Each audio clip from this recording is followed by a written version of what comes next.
বন্ধুরা, আজও বাংলার জেলায় জেলায় বৃষ্টিপাতের পূর্বাভাস দিল আলিপুর আবহাওয়া দপ্তর। আগামী 3 দিন এই বৃষ্টিপাত চলবে। তবে কোন কোন জেলাগুলিতে এই বৃষ্টিপাত থাকার সম্ভাবনা রয়েছে, এই মুহূর্তে শীতের আপডেট নিয়ে আলিপুর আবহাওয়া দপ্তরই বা কী জানিয়েছে, সমস্ত কিছু আপনাদেরকে এই ভিডিওটিতে একদম লাইভ আপডেটে জানিয়ে দেব। পাশাপাশি নতুন ঘূর্ণিঝড়ের কোনো আপডেট রয়েছে কিনা সমস্ত কিছু আমরা দেখে নেব। তো ভিডিওটি আপনার জন্য খুবই গুরুত্বপূর্ণ হতে চলেছে। ভিডিওটিতে আপনারা প্রথম থেকেই শেষ পর্যন্ত সঙ্গে থাকবেন এবং নতুন হয়ে থাকলে চ্যানেলটিকে সাবস্ক্রাইব করবেন এবং পাশের দেওয়া বেল আইকনটিকেও প্রেস করবেন এই ধরনের লেটেস্ট ভিডিওর আপডেটগুলো সর্বপ্রথম সবার আগে পাওয়ার জন্য। তো এই মুহূর্তে আমরা সরাসরি লাইভ আপডেট দেখতে পাচ্ছি বৃষ্টি এবং বজ্রমুট করে, যে এই মুহূর্তে কোথাও কোথাও কিন্তু আমরা দেখতে পাচ্ছি হালকা মাঝারি বৃষ্টিপাত রয়েছে। উপগ্রহ চিত্র থেকে যদি দেখি তো দেখতে পারবেন উপগ্রহ চিত্র থেকে এই মুহূর্তে আমরা পশ্চিমবঙ্গের দক্ষিণের জেলাগুলিতে কিছুটা মেঘ দেখতে পাচ্ছি। এখানে যদি আমরা প্লে করে নেই তাহলে আপনারা পরিষ্কার দেখতে পারবেন যে এই মেঘগুলো ক্রমশ অর্থাৎ এই সাইড অর্থাৎ পশ্চিম দিক থেকে পূর্ব দিকের দিকে অগ্রসর হচ্ছে, অর্থাৎ পশ্চিমবঙ্গের দক্ষিণের জেলাগুলির দিকে অগ্রসর হচ্ছে। অর্থাৎ দক্ষিণের জেলাগুলিতে কিছুটা বৃষ্টিপাত এবং ওড়িশাতেও কিছুটা বৃষ্টিপাতের সম্ভাবনা কিন্তু রয়েছে। তো এবার বৃষ্টি এবং বজ্রমুট করে আপনাদেরকে যদি দেখাই তাহলে দেখতে পারবেন যে দক্ষিণের জেলাগুলিতে হালকা মাঝারি বৃষ্টিপাতের পূর্বাভাস থাকছে।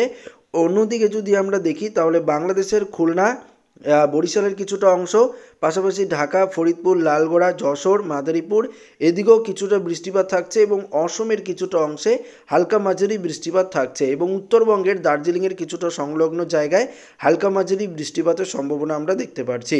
তবে অর্থাৎ গতকালকে যে ভারী বৃষ্টি হয়েছিল সেরকম বৃষ্টিপাতের সম্ভাবনা এই মুহূর্তে নেই। হালকা মাঝারি বৃষ্টিপাতেরই পূর্বাভাস দিয়েছে আবহাওয়া দপ্তর, যেটা আপনাদেরকে দেখালাম।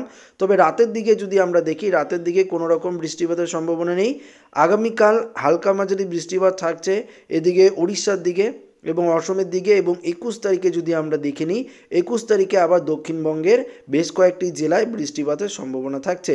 কোন কোন জেলা আমরা যদি একটু ডিপলিভাবে দেখি তাহলে দেখতে পারবো, অর্থাৎ কোন কোন জায়গায়, এদিকে খড়গপুর, মেদিনীপুর, ঝাড়গ্রামের কিছুটা অংশ, চাকুলিয়া, এদিকে যদি আমরা দেখি তাহলে দেখতে পাবো গোপীবল্লভপুর, এদিকে কাশুরি, এদিকে দাঁতন, নয়াগ্রাম, বেলদা, এদিকে যদি দেখি মোহনপুর, এগড়া, বেদগাঁও, দীঘা, মন্দারমণি, কোন্টাই, খাজুরি, বাজকুল, হলদিয়া, মহিষাদল, ডায়মন্ড হারবার, শ্যামপুর, এদিকে তমলুক, বাগনান, কোলাঘাট, পাঁশকুড়া, বজবজের কিছুটা অংশ, এদিকে নামখানা, ফেজারগঞ্জ, গঙ্গাসাগর এইদিকে কিন্তু একটা বৃষ্টিপাতের সম্ভাবনা থাকছে।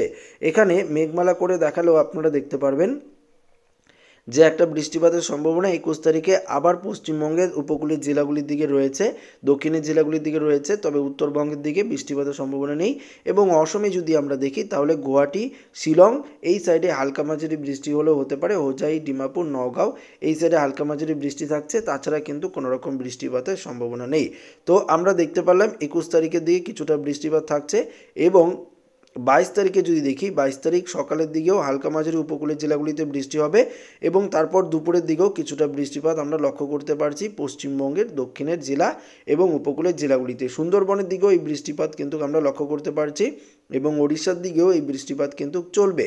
তবে বাংলাদেশের দিকে, ত্রিপুরার দিকে কোনো রকম বৃষ্টিপাতের সম্ভাবনা নেই। অর্থাৎ 21 তারিখ, 22 তারিখ এবং 23 তারিখেও আমরা যদি দেখি কিছুটা বৃষ্টিপাতের সম্ভাবনা থাকছে। তো আস্তে আস্তে বৃষ্টিপাত কিন্তু দেখতে পাচ্ছেন প্রবেশ করছে গোটা দক্ষিণবঙ্গ জুড়ে, কেননা একটা ঘূর্ণাবর্তের মতন অবস্থান রয়েছে, যার জেরেই কিন্তু এই বৃষ্টিপাত দেখতে পাচ্ছেন। বজ্রমুট করে দেখাচ্ছে বৃষ্টি এবং বজ্রমুট করে 23 তারিখ, 24 তারিখ আবারও বজ্রবিদ্যুৎ সহ ভারী বৃষ্টিপাতের সম্ভাবনা কিন্তু থাকছে পশ্চিমবঙ্গ এবং ওড়িশার উপকূলের জেলাগুলিতে। কিন্তু আমরা আবারও বৃষ্টিপাত লক্ষ্য করতে পারছি, যে একটা বজ্রবিদ্যুৎ সহ ভারী বৃষ্টিপাতের সম্ভাবনা কিন্তু থাকছে।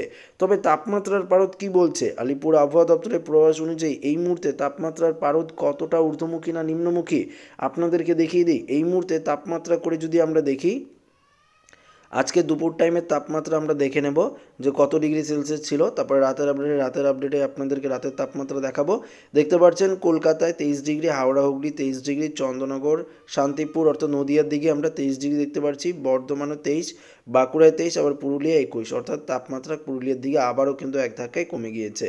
পশ্চিম মেদিনীপুর দেখতে পাচ্ছেন 23 ডিগ্রি, পূর্ব মেদিনীপুরেও তাই থাকছে, বীরভূমের দিকে দেখে নেবো আমরা 21 ডিগ্রি, আবার মুর্শিদাবাদের দিকেও যদি দেখি 22 ডিগ্রি। উত্তরবঙ্গের দিকে চলে যাব, মালদার দিকে দেখে নেব 21 ডিগ্রি, দুই দিনাজপুরের দিকে 21 ডিগ্রি, কোচবিহার আলিপুরদুয়ার উত্তরবঙ্গের দিকেও 21 ডিগ্রি রয়েছে, অসমের দিকে 21 থেকে 22 ডিগ্রি আমরা তাপমাত্রা দেখতে পাচ্ছি। তেজপুর সমস্ত জায়গায়, বাংলাদেশের দিকে আমরা সিলেট বিভাগ, লখাই, কিশোরগঞ্জের দিকে যদি দেখি 23-24 ডিগ্রির মধ্যেই তাপমাত্রা দেখতে পাচ্ছি। ঢাকাতেও তাই, আবার কুমিল্লাতেও কিন্তু তাই, অর্থাৎ 23 থেকে 24 ডিগ্রি সেলসিয়াস তাপমাত্রা। ত্রিপুরাতেও আমরা যদি দেখি আমরা 24-25 ডিগ্রি, আবার 26 ডিগ্রি কোথাও কোথাও তাপমাত্রা লক্ষ্য করতে পারছি। তো তাপমাত্রার ক্ষেত্রে যেটা পরিবর্তন সেটা আপনারা পরিষ্কারভাবে দেখতে পারলেন। তো বন্ধুরা, এই মুহূর্তে আমরা একদম বায়ুর মুডে গিয়ে, বায়ুর ঝাপটা মুডে গিয়ে দেখাবো। তো বায়ুর ঝাপটা মুডে গিয়ে আপনাদেরকে দেখালে এই মুহূর্তে দেখতে পারবেন কোনো রকম ঘূর্ণিঝড়ের সম্ভাবনা আমাদের বঙ্গোপসাগরের দিকে নেই, অর্থাৎ কোনো রকম ঘূর্ণিঝড়ের পূর্বাভাস এই মুহূর্তে আমরা দেখতে পাচ্ছি না। লাস্ট আপডেট অনুযায়ী দেখতে পাচ্ছি কোনো রকম ঘূর্ণিঝড়ের সম্ভাবনা নেই, তবে বৃষ্টিপাতের সম্ভাবনা পশ্চিমবঙ্গের উপকূলের জেলাগুলিতে কিন্তু রয়েছে। আগামী কয়েকদিন পর্যন্ত এই বৃষ্টিপাত কিন্তু থাকার সম্ভাবনা রয়েছে, এবং তাপমাত্রার পারদ কখনো নিম্নমুখী আবার কখনো ঊর্ধ্বমুখী হওয়ারও সম্ভাবনা রয়েছে। তো বন্ধুরা, এই আপডেটটা বেশি বড় করব না, রাতের আপডেটটি আবারও ডিটেলস দেওয়ার চেষ্টা করব, অর্থাৎ 9 থেকে 10 মিনিটের আপডেটটি থাকবে রাতের আপডেটটিতে। তো এই ভিডিওটা এখানেই শেষ করছি। ভালো লাগলে লাইক করবেন, বন্ধুদের সাথে শেয়ার করবেন, নতুন করে চ্যানেলটিকে সাবস্ক্রাইব করবেন। ধন্যবাদ।